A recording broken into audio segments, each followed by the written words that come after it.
Meanwhile, in the shop, we have this 2013 Nissan Armada. I believe that's how you pronounce it.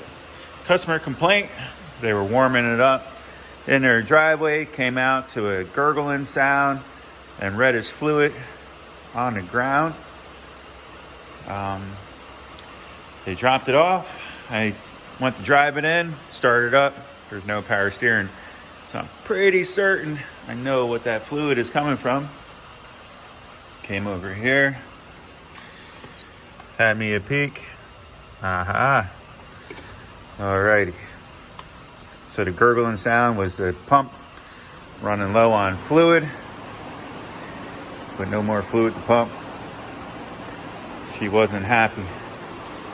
So now we had to determine where the leak was coming from. I started it up, and I'd hate to make a mess again. However, I was able to look down here. There's a hose, and let me get a drop light for you.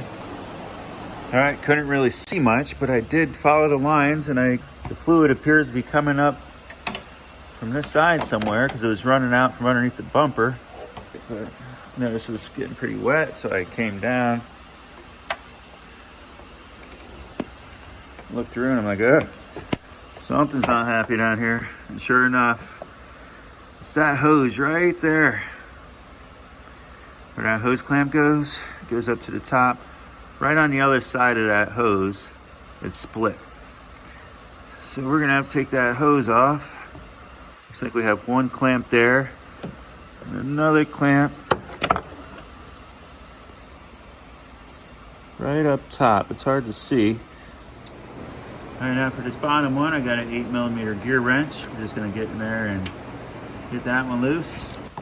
Slightly different apparatus.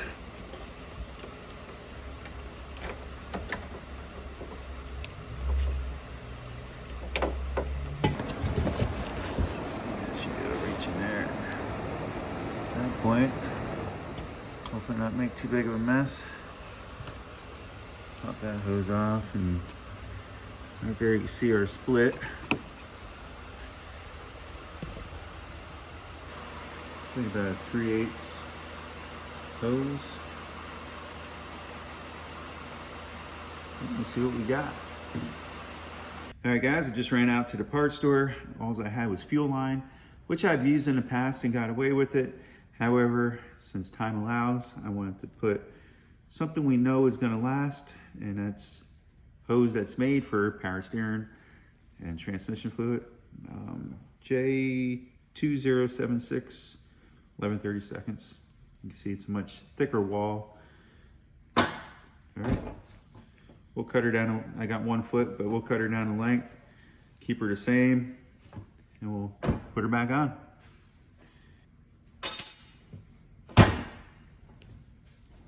I just wanted to start that truck back up and see if we could capture it doing something now that we're back. I'm going to use heavier clamps. You see when I took it apart, I had this oddball clamp on the bottom and this smaller clamp up top. So maybe someone's been here before. This hose is definitely swollen. Looks like they used the proper hose. Hard to tell. But we're going to use 2 of the same hose clamps, a little heavier duty. Yes, I said duty. All right, let's put it on. You guys probably can't see up in there now that I got the hose in place. Tighten that clamp down. There's an 8mm ratchet wrench.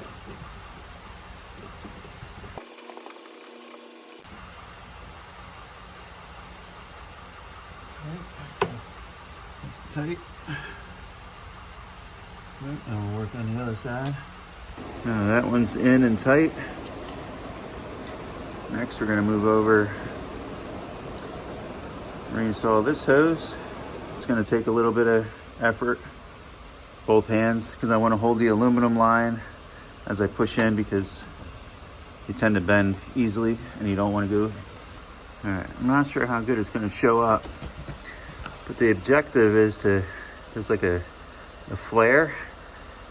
The hose has to be on deep enough to where the hose clamp is going to be on the opposite side of that bump. I'm not sure if that bump is really showing up. Not really, but make sure you got plenty of room on the opposite side of that flare for the hose clamp. Now you can see the top one better when I'm referring to. You see the flare under the hose and the clamp on the opposite side.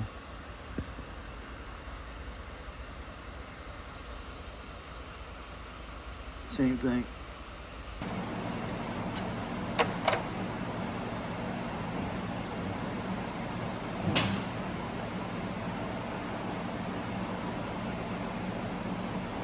All right, at this point I'm just going to fill it up with power steering fluid. Take her up to the max. I got it topped up to about here. I'm going to just put the cap on in case it blew some air pockets up. Okay, sitting on my toolbox.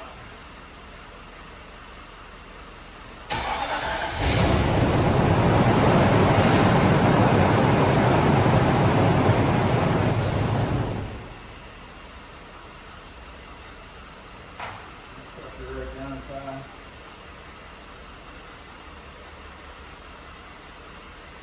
Taking a lot. I had to open up a new bottle. Sometimes what I'll do here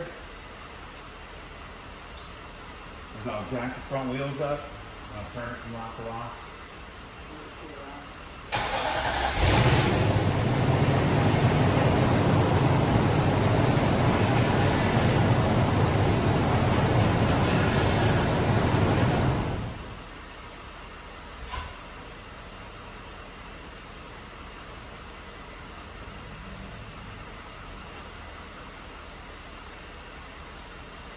A lot of air coming up.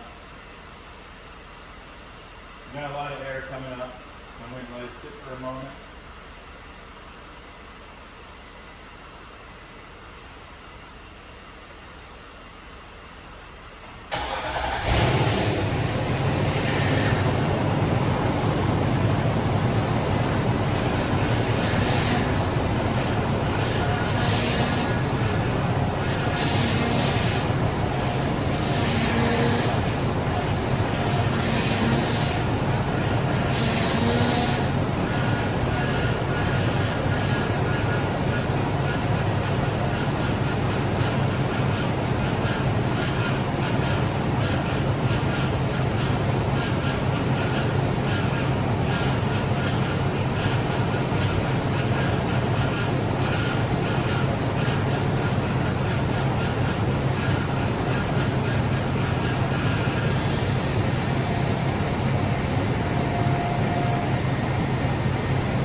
As you guys can hear, it's getting better and better as it runs. The air is coming out of it. I'd probably jack it up and just turn the wheels by hand, side to side. Sometimes that helps. If I don't feel like the air is all the way out of it, I'll do that. However, I'm going to let it run now and get some air out of it. At some point, I'm just going to shut it off and let it sit.